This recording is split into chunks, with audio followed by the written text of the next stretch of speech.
mais au fait, tu m'as jamais raconté la fin de ton rêve la dernière fois? Attends, lequel? Celui où je me fais mordre le tibia par Pascal Pro, là? Non, celui où on était à Los Angeles. Ah mais oui, c'est vrai, exact. Mais oui, je t'avais raconté, on était dans les studios. Et en fait, après, on se baladait dans la ville et on allait sur les lieux de tournage cultes à Los Angeles. Cool. Ouais, c'était vraiment cool. En fait, alors ça fait longtemps, mais dans mes souvenirs, je crois qu'on s'était rendu au...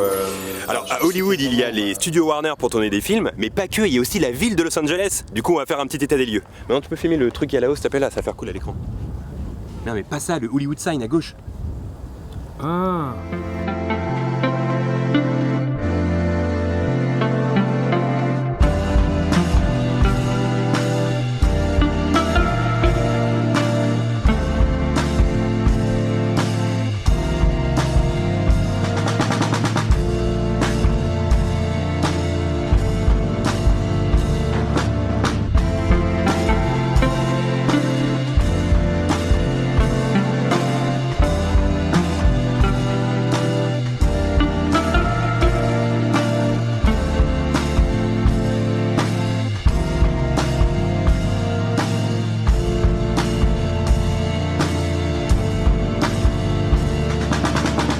Trop cool derrière, et en fait on me voyait marcher dans la ville de LA.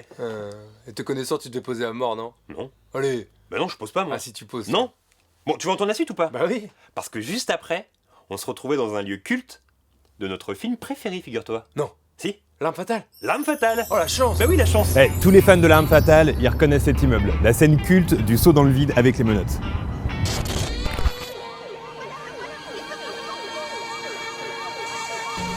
À la base, ici, c'était un café. Et en fait, les mecs de la production, ils venaient ici tous les jours et ils cherchaient un immeuble pour cette scène. Sauf qu'un jour, ils se sont dit, mais en fait, il est juste devant nos yeux. Il est parfait, celui-là.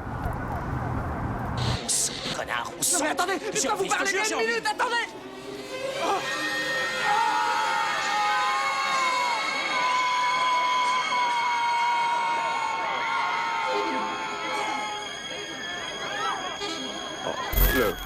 Tu sais qu'à la base, c'était Bruce Willis qui devait jouer le rôle de Mel Gibson, sauf qu'il a refusé pour jouer dans Piège de cristal. Et au même moment, t'avais Mel Gibson qui refusait le rôle de Piège de cristal pour jouer dans l'arme fatale. C'est ouf. Ok, coupe maintenant, j'ai envie d'un hot dog.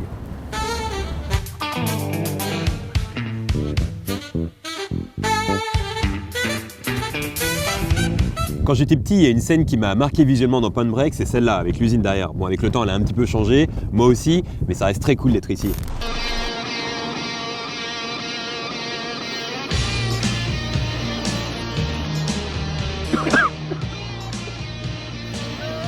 À la base, le film, il devait pas s'appeler Point Break, il devait s'appeler Johnny Utah, comme le nom de Keanu Reeves dans le film. En fait, le scénariste est un gros fan de Joe Montana, le célèbre footballeur américain. Du coup, Joe pour Johnny et Montana Utah, il a juste changé le nom d'un état. C'est cool. Ok, derrière moi, c'est le Bradbury Building, un des immeubles les plus beaux de Los Angeles, un des plus connus aussi parce qu'il y a plein de films qui ont été tournés à l'intérieur. Le plus connu, c'est Blade Runner, il y a aussi L'Arme Fatale 4, plus récemment The Artist. On va entrer à l'intérieur, c'est magnifique. Le Bradbury, c'est l'un des immeubles les plus vieux de Los Angeles. Il a été construit en 1893 par un millionnaire nommé Lewis Bradbury, qui avait confié les plans du building à un architecte qui s'appelait George Winnan. Et ce mec, c'était un adepte du spiritisme. Il expliqua dans les journaux de l'époque que c'était son frère mort qui l'avait aidé à dessiner les plans. Aujourd'hui, à l'intérieur de cet immeuble, on trouve des bureaux, mais aussi des enseignes, parmi lesquelles une coutellerie dans laquelle O.J. Simpson acheta un couteau quelques semaines avant son procès. Ok, là on va au Second Street Tunnel, l'un des tunnels les plus connus au monde. Un des plus connus parce qu'il y a plein de films qui ont été tournés là-bas. Il y a eu Blade Runner, la course-poursuite dans Demolition Man. Et en fait, c'est tout simplement un tunnel culte. De tous les tunnels au monde, celui-là est le plus représenté de l'histoire du cinéma. Il fut construit en 1924 et sa singularité provient de ses tuiles blanches réfléchissantes. Tuiles qui avaient provoqué une polémique dans les années 20 car elles avaient été importées d'Allemagne alors qu'il régnait aux États-Unis un sentiment anti-germanique après la Première Guerre mondiale. Ce qui est cool avec la ville de Los Angeles, c'est qu'elle est tellement grande que si on veut filmer là-bas, on peut trouver des vieux buildings, mais aussi des buildings très futuristes, comme celui qu'il y a derrière et qui a servi pour Demolition Man. Mais vous me demandez de désobéir à un ordre direct. Je dois vous escorter à la cryoprison, ce n'est Écoutez, pas... faites ce que vous avez à faire. Moi, je dois coincer ce fêlé et le remettre dans la glace. Ou c'est moi qui vais m'y retrouver. C'est drôle parce que dans le film, Wesley Snipes, il s'éteint les cheveux en jaune, sauf qu'il détestait ça. Du coup, le dernier jour de tournage, le premier truc qu'il a fait, c'est de se raser les cheveux. Sauf que quand le film est sorti, Dennis Rodman, il a tellement kiffé que lui-même, il s'éteint les cheveux en jaune. Le mec, il avait lancé une mode et ça le saoulait. Regarde-moi ça. T'as vu ça, Rachel? Ils t'ont pas oublié, ils t'oublient pas.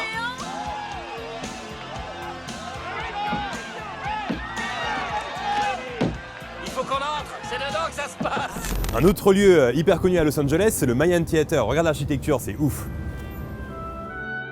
Ce building à l'architecture peu commune a été érigé en 1927. Le grand George Gershwin y a joué pour son ouverture, et tout le gratin hollywoodien avait l'habitude de se retrouver à l'intérieur de cet édifice somptueux. À la base, c'était surtout un théâtre, puis un cinéma, mais depuis 1990, c'est un nightclub, raison pour laquelle cet endroit a été choisi pour figurer dans le film The Bodyguard.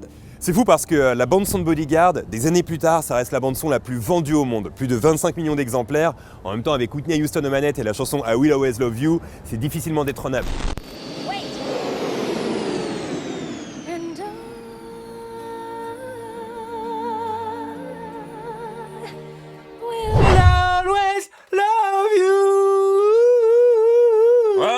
Qu'est-ce que tu fais là?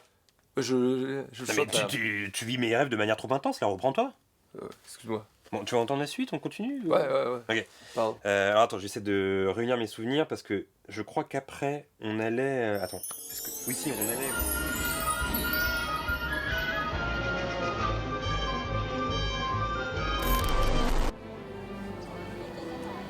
En fait, l'Observatoire Griffith, c'est avant tout un planétarium, mais l'endroit il est tellement extraordinaire qu'il est souvent utilisé pour des tournages. Le plus récent, c'est La La Land.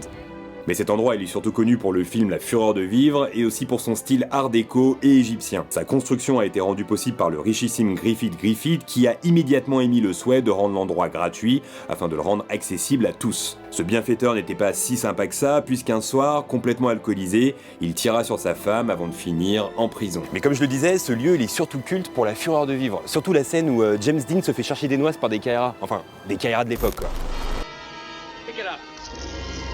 Ce lieu, il est tellement associé à James Dean qu'ils lui ont même fait une statue là-bas derrière.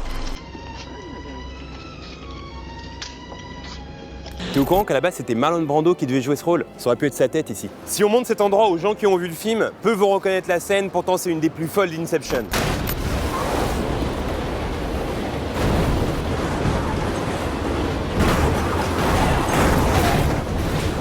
Beaucoup de gens pensent que le train c'était de la CGI, de l'image de synthèse, alors qu'en fait pas du tout. Nolan et son équipe, ils avaient ramené une sorte de vieux camion de routier, ils l'avaient redessiné en train, ils avaient accroché de locomotives, ils avaient bloqué la rue et après ils avaient défoncé toutes les voitures avec.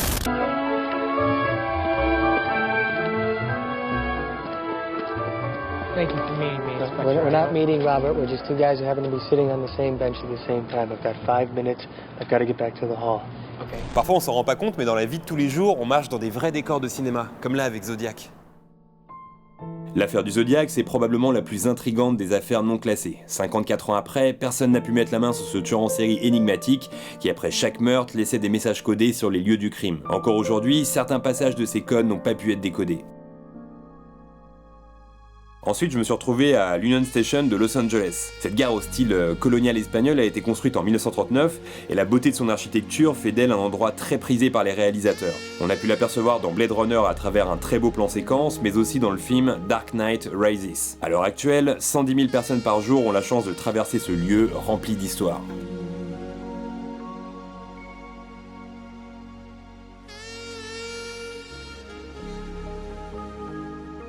Et voilà, terminé. Et en fait, dans cette gare, juste après, on a pris un train.